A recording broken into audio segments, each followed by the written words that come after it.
को नमस्कार। माध्यमिक शिक्षा मंडल मध्य प्रदेश प्रश्न बैंक अध्याय 2 अम्ल क्षारक एवं लवण। आज हम अध्याय 2 के समझपरक प्रश्नों का हल करेंगे। इससे पहले हम अध्याय 1 से अध्याय 6 तक के सभी वस्तुनिष्ठ प्रश्नों को हल कर चुके हैं और अध्याय 1 के समझपरक प्रश्नों का हल भी हमने कर लिया है, सभी 19 प्रश्नों का। आज हम अध्याय 2 के समझपरक प्रश्नों को हल करेंगे, जिसमें पहला प्रश्न इस प्रकार है। क्वेश्चन नंबर 1, केक बनाने के लिए बेकिंग पाउडर का प्रयोग किया जाता है। यदि घर पर आपकी माताजी केक बनाने के लिए बेकिंग सोडा का प्रयोग करें तो यह केक के स्वाद को किस प्रकार प्रभावित करेगा और क्यों? इसका आंसर होगा, गर्म करने पर बेकिंग सोडा धावन सोडे में परिवर्तित हो जाता है, जिससे उसका स्वाद कड़वा हो जाता है, इसलिए केक में भी कड़वापन आ जाता है। इसलिए केक बनाने के लिए बेकिंग पाउडर का प्रयोग किया जाता है। आंसर होगा, बेकिंग सोडे में उपयुक्त मात्रा में टार्टरिक अम्ल मिलाने से बेकिंग सोडा बेकिंग पाउडर में परिवर्तित हो जाता है। सी, टार्टरिक अम्ल का बेकिंग सोडा में मिलाने का क्या महत्व है? इसका आंसर होगा, टार्टरिक एसिड बेकिंग के समय बेकिंग सोडे के गर्म होने से बने धावन सोडे से अभिक्रिया करके उसे उदासीन कर देता है। इस कारण केक का स्वाद कड़वा नहीं होता है। क्वेश्चन नंबर 2, सामान्यतः क्षारक बी की शुष्क गोलियां जब खुली हवा में रख दी जाती है तो चिपचिपी हो जाती है। यह क्षारक क्लोर एल की प्रक्रिया का एक उत्पाद है। बी की पहचान कीजिए। और जब बी की क्रिया किसी अम्लीय ऑक्साइड से होती है तो किस प्रकार की अभिक्रिया होती है? रासायनिक अभिक्रिया का एक संतुलित समीकरण भी लिखिए। इसका उत्तर होगा, क्षारक बी एक सोडियम हाइड्रोक्साइड है जो वायु में खुला रखने पर वायु की नमी को सोख लेता है। चूँकि यह आर्द्रताग्राही है, इसलिए चिपचिपा हो जाता है। यह क्लोर एल्कली या जिसे हम क्लोर क्षार प्रक्रिया कहते हैं का उसका उप उत्पाद है। जब अम्लीय ऑक्साइड CO2 से अभिक्रिया होती है तो लवण Na2CO3 सोडियम कार्बोनेट का तथा जल बनता है। इसकी अभिक्रिया इस प्रकार होगी, 2NaOH sodium hydroxide, CO2 carbon dioxide, Na2CO3 plus H2O। Question number 3, एक धातु का कार्बोनेट X एक अम्ल से अभिक्रिया करके एक गैस निकालता है, जिसे एक विलयन Y में प्रवाहित करने पर पुनः धातु कार्बोनेट बनता है। दूसरी तरफ एक गैस G जो नमक के विलयन के विद्युत अपघटन के समय धनार्घ मतलब एनोड पर प्राप्त होती है को यदि शुष्क Y पर प्रवाहित करते हैं तो वो एक यौगिक Z बनाता है, जिसका उपयोग पीने के पानी को कीटाणु रहित बनाने के काम आता है। तो X, Y, G और Z की पहचान कीजिए। इसका आंसर होगा, नमक के विलयन के विद्युत अपघटन के समय धनार्घ मतलब एनोड पर गैस क्लोरीन प्राप्त होती है, अतः G होगी क्लोरीन गैस Cl2। जब क्लोरीन गैस को शुष्क CaOH का होल ट्वाइस मीन्स बुझे हुए चूने मतलब ये हो गया Y में प्रवाहित करते हैं तो ब्लीचिंग पाउडर CaOCl2 बनता है। अतः Y हो गया CaOH का होल ट्वाइस और Z हो गया ब्लीचिंग पाउडर CaOCl2। इसकी समीकरण इस प्रकार होगी, CaOH का होल ट्वाइस प्लस Cl2 से बनेंगे CaOCl2 प्लस H2O। चूँकि Y और Z कैल्शियम के लवण है, इसलिए X भी कैल्शियम का लवण होगा।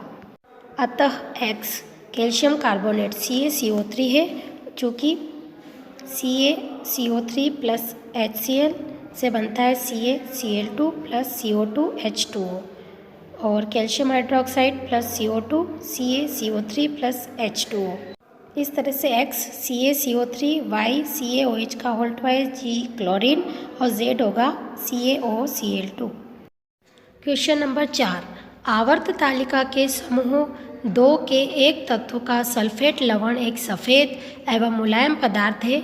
इसकी लुगदी बनाकर इसे किसी भी आकार में ढाला जा सकता है। यदि इस यौगिक को कुछ समय के लिए वायु में छोड़ दिया जाता है तो यह एक ठोस पदार्थ बनाता है, जिसे ढालने के उद्देश्य से प्रयुक्त नहीं किया जा सकता है। इस सल्फेट लवण की पहचान कीजिए और बताइए कि वह ऐसा व्यवहार क्यों करता है। संबंधित अभिक्रिया के लिए समीकरण भी दीजिए। इसका आंसर होगा, वह पदार्थ जो विभिन्न आकार की वस्तुएं बनाने के काम आता है वह है प्लास्टर ऑफ पेरिस, जिसे हम पीओपी कहते हैं। इसका रासायनिक नाम है कैल्शियम सल्फेट हेमीहाइड्रेट। इसका सूत्र है CaSO4 आधा अणु जल का, अर्थात कैल्शियम सल्फेट के 2 सूत्र मात्रक एक अणु जल से युक्त होता है, अर्थात इसको ऐसे भी लिख सकते हैं 2CaSO4H2O, इसलिए यह मुलायम होता है। जब यह पदार्थ हवा में कुछ समय के लिए छोड़ दिया जाता है तो यह वायुमंडल की नमी या जिसे आर्द्रता कहते हैं का अवशोषण करके जल योजित होकर एक ठोस पदार्थ जिप्सम बनाता है, जिसका उपयोग ढालने के उद्देश्य से नहीं किया जा सकता है। इसकी अभिक्रिया इस प्रकार होगी, CaSO4 1/2H2O प्लस 3/2H2O, इससे बनेगा CaSO4 2H2O, जो कि जिप्सम का सूत्र है। क्वेश्चन नंबर 5, साल्ट A का प्रयोग सामान्यतः बेकरी उत्पाद बनाने में होता है। यह गर्म करने पर दूसरे साल्ट B में परिवर्तित हो जाता है, जो स्वयं जल की कठोरता दूर करने में प्रयुक्त होता है, और एक गैस C निकलती है। जब यह गैस चूने के पानी में प्रवाहित होती है तो उसे दूधिया कर देती है। A, B, C की पहचान कीजिए। इसका आंसर होगा salt A। Baking powder NaHCO3 होगा, सोडियम बाइकार्बोनेट जिसे कहते हैं, जो सामान्यतः बेकरी उत्पादों में प्रयुक्त होता है। गर्म करने पर यह sodium carbonate Na2CO3 salt B बनाता है एवं कार्बन डाइऑक्साइड CO2 गैस बनती है, जो कि C है। सोडियम कार्बोनेट कठोर जल की कठोरता दूर करने में प्रयुक्त होता है तथा कार्बन डाइऑक्साइड गैस चूने के पानी को दूधिया करती है।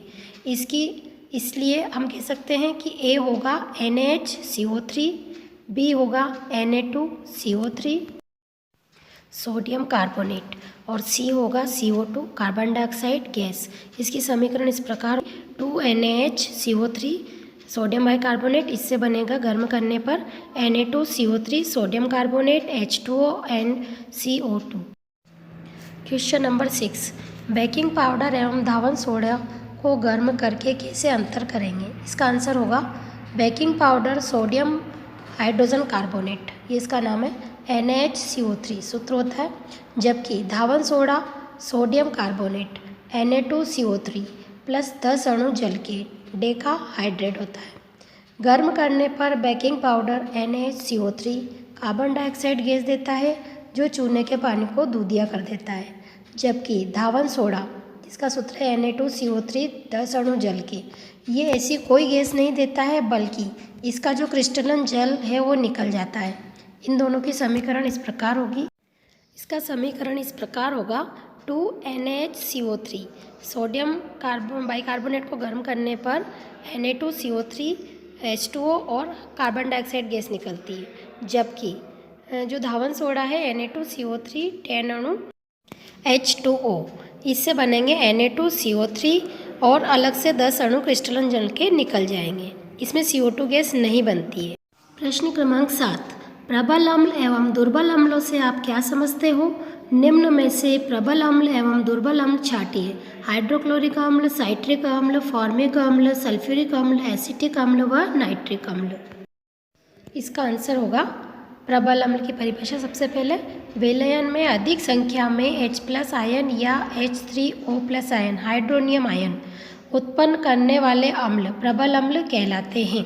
इसके उदाहरण होंगे हाइड्रोक्लोरिक अम्ल, नाइट्रिक अम्ल और सल्फ्यूरिक अम्ल, ये तीनों ही प्रबल अम्ल की श्रेणी में आते हैं। दूसरा है दुर्बल अम्ल, इसकी परिभाषा, विलयन में कम संख्या में H+ आयन या H3O+ आयन उत्पन्न करने वाले अम्ल दुर्बल अम्ल कहलाते हैं। इसके उदाहरण हैं साइट्रिक अम्ल, एसिटिक अम्ल और फॉर्मिक अम्ल। प्रश्न 8, किसी पदार्थ में क्रिस्टलन जल होने का क्या तात्पर्य है? क्रियाकलाप द्वारा दर्शाइए कि कॉपर सल्फेट के नीले क्रिस्टल में क्रिस्टलन का जल उपस्थित होता है। इसका आंसर होगा, पहले परिभाषा, क्रिस्टलन जल लवण के एक सूत्र इकाई में जल के निश्चित अणुओं की संख्या को क्रिस्टलन जल कहते हैं। क्रियाकलाप इस प्रकार बता सकते हैं, शुष्क दिखने वाले कॉपर सल्फेट क्रिस्टल में क्रिस्टलन का जल होता है। जब क्रिस्टल को गर्म करते हैं तो ये जल हट जाता है और लवण का श्वेत रंग हो जाता है। यदि हम क्रिस्टल में पुनः जल मिलाते हैं तो क्रिस्टल का नीला रंग वापस आ जाता है। क्वेश्चन नंबर 9, समझाइए क्यों सोडियम क्लोराइड का जलीय विलयन उदासीन है परंतु सोडियम कार्बोनेट का जलीय विलयन क्षारीय होता है। इसका आंसर होगा सोडियम क्लोराइड प्रबल अम्ल HCl एवं प्रबल क्षार NaOH से मिलकर बना होता है, इसलिए यह उदासीन प्रकृति का होता है। अतः यह नीले एवं लाल किसी भी लिटमस पर कोई प्रभाव नहीं दिखाता है, जबकि सोडियम कार्बोनेट एक दुर्बल अम्ल H2CO3 कार्बोनिक अम्ल एवं प्रबल क्षार NaOH से मिलकर बना होता है, इसलिए इसके विलयन की प्रकृति क्षारीय होती है। अतः यह लाल लिटमस को नीला कर देता है। क्वेश्चन नंबर 10, सोडियम हाइड्रोक्साइड बनाने की क्लोर एल्कली विधि का वर्णन कीजिए। इसे क्लोर एल्कली अभिक्रिया क्यों कहते हैं? इसका आंसर है पहले क्लोर क्षार अभिक्रिया की परिभाषा। जब सोडियम क्लोराइड के जलीय विलयन में विद्युत धारा प्रवाहित की जाती है तो यह वियोजित होकर क्लोरीन गैस एवं सोडियम हाइड्रोक्साइड क्षार उत्पादित करते हैं। इस प्रक्रिया को क्लोर क्षार प्रक्रिया कहते हैं। इसका समीकरण इस प्रकार होगा 2NaCl प्लस 2H2O, इससे बनेंगे NaOH sodium hydroxide, Cl2 chlorine और हाइड्रोजन H2। इस अभिक्रिया में क्लोरीन Cl2 तथा सोडियम हाइड्रोक्साइड NaOH बनते हैं। क्योंकि सोडियम हाइड्रोक्साइड एक प्रबल क्षार है, यह लाल लिटमस को नीला कर देता है, इसलिए इस अभिक्रिया को क्लोर क्षार या क्लोर एल्कली अभिक्रिया कहते हैं। इस तरह से अध्याय 2 के सभी 10 प्रश्न जो 4 नंबर के आने वाले हैं हमने सॉल्व कर लिए हैं। आप इनका स्क्रीनशॉट लेकर इनको लिखकर याद कीजिए।